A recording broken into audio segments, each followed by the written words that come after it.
sommaire de cette édition, les observateurs de l'Union européenne ont dans leur rapport final publié ce mercredi dénoncé les élections truquées au Mozambique.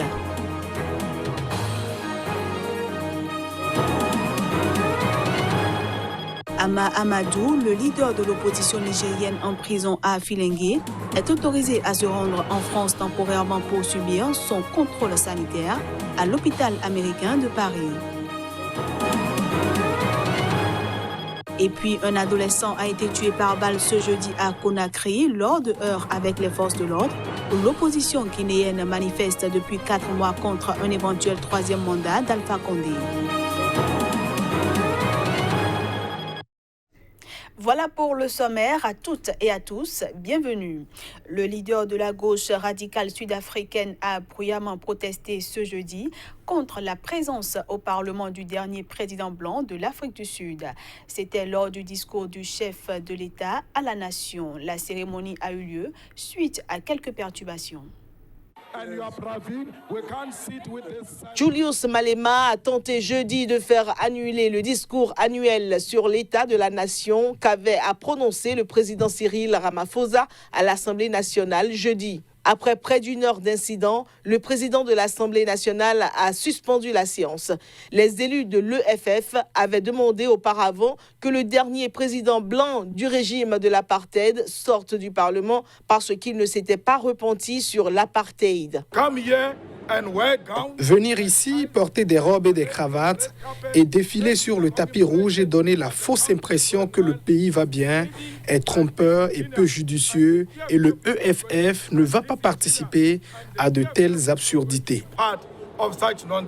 La séance a pu reprendre plus tard et le chef de l'État a pu dire son message. Dans ce dernier, le président Cyril Ramaphosa a souligné la dure réalité de l'économie. Notre pays est confronté à une dure réalité. Notre économie n'a pas connu de croissance significative depuis plus d'une décennie. Alors même que des emplois sont créés, le taux de chômage s'aggrave. Nous devons assainir nos finances publiques. Les faibles niveaux de croissance signifient que nous ne générons pas suffisamment de recettes pour couvrir nos dépenses, que notre dette se dirige vers des niveaux insoutenables et que les dépenses sont mal orientées vers la consommation et le service de la dette plutôt que vers les infrastructures et l'activité productive. Le président sud-africain Cyril Ramaphosa a également évoqué à l'occasion les difficultés de tous ordres et la perspective de futures coupures d'électricité. L'Union européenne a dénoncé les élections truquées au Mozambique.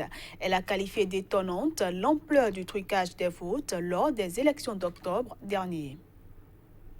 L'Union européenne a remis en cause la crédibilité de la victoire écrasante du régime au pouvoir au Mozambique lors des récentes élections générales. Dans leur rapport final publié mercredi, les observateurs de l'Union européenne ont donné une évaluation très peu réluisante aux élections, affirmant avoir constaté des fraudes à presque toutes les étapes du processus. Entre autres fraudes, sa mission d'observation assure avoir été le témoin de bourrages d'urnes, de votes multiples, d'invalidation délibérée de votes de l'opposition, d'altération des résultats par l'ajout frauduleux de bulletins. Ces irrégularités ont été observées dans toutes les provinces du pays, a précisé l'Union européenne. L'institution a particulièrement critiqué les irrégularités commises dans les bastions de l'opposition qui, selon elle, ont profité aux Frelimo et à ses candidats.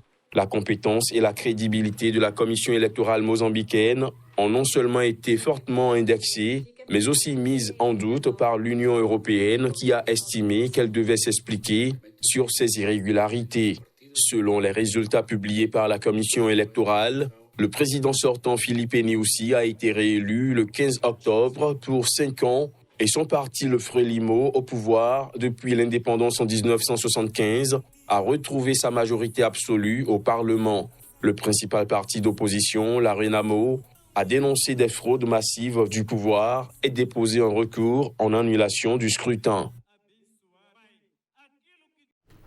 Je le disais en titre, l'opposant Ama Amadou en prison à Filengue a été autorisé à se rendre en France pour un contrôle sanitaire. C'est son médecin traitant de l'hôpital américain de Paris qui a formulé la demande. Le principal opposant nigérien Ama Amadou doit subir un contrôle sanitaire tous les 75 jours. Fort de cette demande, ses avocats ont introduit une requête auprès des autorités judiciaires qui ont répondu favorablement en l'autorisant à quitter la prison de Filingué où il est incarcéré depuis près de 3 mois pour aller faire des examens médicaux et des traitements en France. Il a un délai maximum de 15 jours à compter du jour de la notification et il est tenu de réintégrer l'établissement pénitentiaire dans le strict respect de ce délai, autrement dit le 28 février prochain. Ama Amadou quittera le Niger probablement ce vendredi pour la France. L'homme qui était rentré le 15 novembre 2019 d'un exil de près de 3 ans avait été incarcéré le 18 novembre pour purger les 8 mois restants de sa peine d'1 an de prison pour trafic de bébés.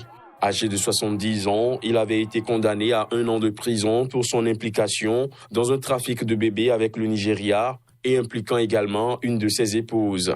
Ama Amadou avait déjà été incarcéré à Filingué en novembre 2015 à son retour d'un premier exil. En mars 2016, il était arrivé 2e sans pouvoir faire campagne en raison de son incarcération. L'opposant a été désigné en août dernier candidat à la présidentielle de décembre 2020 par son parti le Modène. En application du code électoral nigérien, il risque de se faire écarter du scrutin en raison de sa condamnation. Mort d'un adolescent de 15 ans ce jeudi à Conakry. Le jeune homme a été tué par balle lors de heurts avec les forces de l'ordre. C'est un collégien guinéen de 15 ans qui est passé de vie à trépas lors d'une manifestation de l'opposition. Idrissa Barry, à en croire un témoin sous le couvert d'anonymat, est décédé des suites d'une blessure par balle dans la poitrine tirée par un agent des forces de l'ordre. Ce nouveau décès porte à 29 au moins le nombre de manifestants tués depuis le début de la mi-octobre de cette vague de protestation qui a également coûté la vie à un gendarme. À la base de ces événements, un éventuel 3e mandat du président Alpha Condé. Le Front national pour la défense de la Constitution, collectif de partis d'opposition, de syndicats et de membres de la société civile, a dénoncé dans un communiqué la répression sauvage des forces de défense et de sécurité qui ont tué par balle le jeune homme et fait plusieurs blessés, dont un par balle. Le Front avait en effet lancé un appel à manifester mercredi et jeudi après quelques semaines de trêve. L'opposition guinéenne organise depuis la mi-octobre des manifestations, parfois durement réprimées, pour faire barrage au projet qu'elle prête au chef de l'État de briguer un 3e mandat à la fin de l'année, alors que la Constitution en limite le nombre à 2. Un projet de nouvelle constitution soumis à référendum le 1er mars, en même temps que des élections législatives, maintient cette limite. Mais l'opposition soupçonne que son adoption servirait au président de prétexte pour remettre son compteur présidentiel à 0. Alpha Condé a laissé lundi la porte ouverte à une nouvelle candidature, affirmant que c'est son parti qui décidera. Allons en Somalie où les journalistes subissent un véritable état de siège.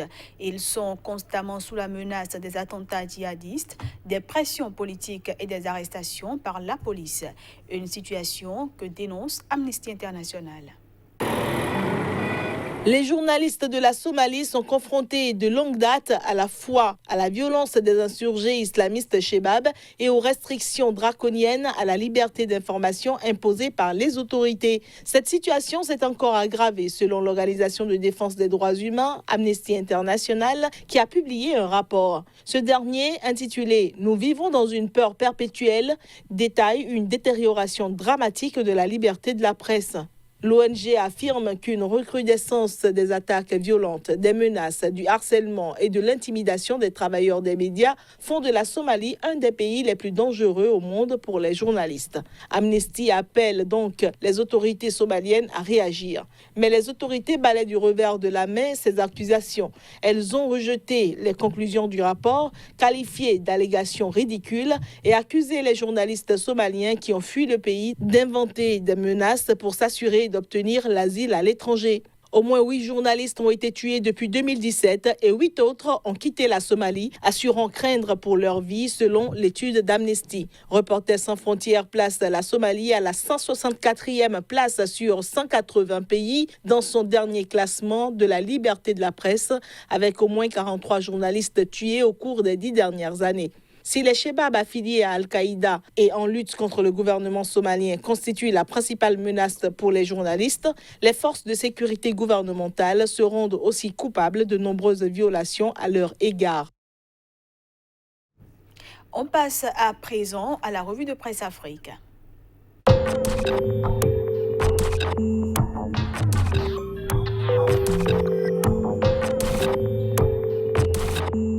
La revue de presse Afrique du jour s'ouvre au Faso où le quotidien relaie des propos en manchette. Haruna Diko à propos des élections de novembre 2020. Je m'oppose à la tenue d'élections avant que le Burkina ne recouvre l'intégrité de son territoire. Sidoya sur un autre sujet, fraude fiscale, un phénomène aux multiples tentacules. En Côte d'Ivoire, le patriote renseigne à Madougon Koulibaly depuis Fresco. Les élections, ce n'est pas un moment de palabre. Le nouveau réveil, le président Bidier hier au cadre de Kwasi Kro. Je continuerai la bataille jusqu'à ce que le PDCI revienne au pouvoir. Le nouveau courrier croit savoir et titre situation sociopolitique explosive, le régime Ouattara totalement verrouillé. Écho de la campagne pour le compte du scrutin présidentiel au Togo, Togo Matin titre « Après la pluie vient le beau temps, Fort Yassingbe à cœur ouvert à Tchaoudjo ». Liberté de son côté, convoi de camions à destination du Togo, l'opposition ghanéenne accuse Akufo-Addo de soutenir Fort Yassingbe. Et puis, campagne électorale, Agbeyome Kodjo s'insurge contre les violences. Au Sénégal, Sud Quotidien affiche en manchette « Coronavirus, rapatriement des 13 étudiants sénégalais de Wuhan, Maître Wade met en demeure Maki ». Direct News, de son côté, avec plus de 300 partis, l'assainissement de l'espace politique s'impose. Information macabre avec l'AS, horreur à Rosso, une fillette de 4 ans ligotée, violée et tuée. Au Cameroun, un an de plus pour le chef de l'État, Cameroun Tribune, 87e anniversaire, Paul Biya à l'honneur. Un meeting organisé à l'attention du président. Mutation sur la même information, anniversaire de Paul Biya, ventre à terre. Allusion faite au bal de courtisans qui s'est tenu à Yaoundé. Le jour sur un autre sujet, Camto, comprendre la mission en Amérique du Nord. Les coulisses de la visite du président du MRC.